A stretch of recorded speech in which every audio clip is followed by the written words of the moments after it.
السلام علیکم دوستو، آج سے ہم ٹیکنیکل پوائنٹ پر ٹیک نیوز کا آغاز کر رہے ہیں، جس میں ہم انشاءاللہ آپ کو دنیا بھر سے آنے والی ٹیکنالوجی کی تازہ ترین اپڈیٹ سے باخبر رکھیں گے۔ ٹیک نیوز ڈیلی ہوگی، ویکلی ہوگی یا ہفتے میں 2-3 بار ہوگی، یہ ابھی تک طے نہیں ہوا، اس کا فیصلہ آپ کی دلچسپیوں کی بنیاد پر کیا جائے گا۔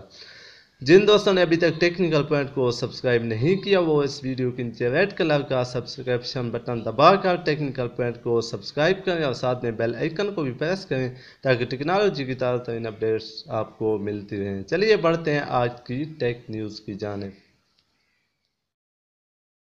فیس بک پر ہیکروں کا حملہ، 5 کروڑ سے زائد اکاؤنٹس ہیک کر لیے گئے۔ سوشل میڈیا کی سب سے بڑی ویب سائٹ فیس بک کا کہنا ہے کہ رواں ہفتے ہیکرز نے حملہ کیا اور ایکسیس ٹوکن چرا لیے، جن کے ذریعے 5 کروڑ صارفین کے اکاؤنٹس تک رسائی حاصل کی گئی۔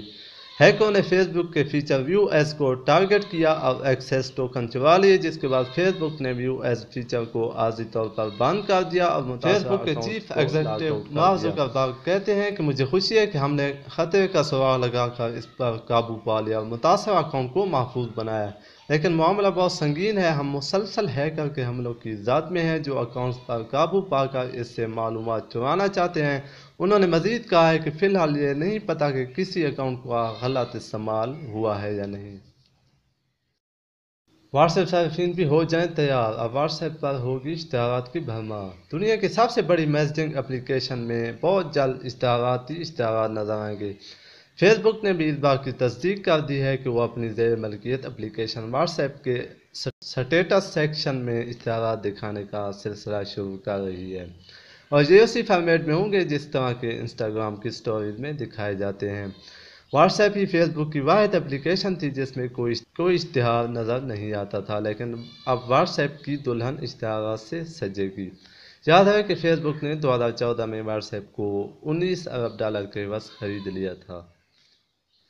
پاکستان میں پے پال سروس جلد ہی شروع ہونے کا امکان، وفاقی وزیر خزانہ اسد عمر نے نوجوانوں کو خوشخبری سنا دی۔ نجی ٹی وی چینل پر گفتگو کرتے ہوئے اسد عمر نے کہا ہے کہ اگلے 3 سے 4 مہینے میں پے پال یا اس کی متبادل سروس کا آغاز کر دیا جائے گا، جس کے باعث نوجوانوں کو بین الاقوامی سطح پر کاروبار کرنے میں آسانی ہوگی۔ انہوں نے مزید کہا کہ اس وقت پاکستان میں اتنا ٹیلنٹ ہے کہ نوجوان گھر بیٹھے ڈالر کما کر دے سکتے ہیں۔ ان کے پاس پے پال جیسا پلیٹ فارم نہیں ہے۔ پے پال یا کوئی متبادل پیمنٹ سروس کا پاکستان میں ہونا اشد ضروری ہے۔ فیس بک میسنجر کا نیا یوزر انٹرفیس چند صارفین کے لیے جاری کر دیا گیا۔ فیس بک نے نئے انٹرفیس میں ڈیزائن کو سادہ کرنے کے ساتھ ڈارک موڈ بھی شامل کیا ہے اور استعمال نہ ہونے والے فیچرز اور شارٹ کٹس ہٹا دیے ہیں۔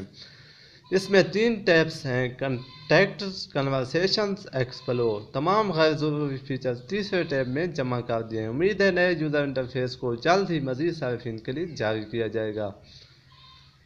آج کی ٹیک نیوز کے لیے بس اتنا ہی۔ ٹیکنالوجی کی مزید اپڈیٹس کے لیے سبسکرائب کیجیے technical point YouTube channel. Thanks for watching. اللہ حافظ۔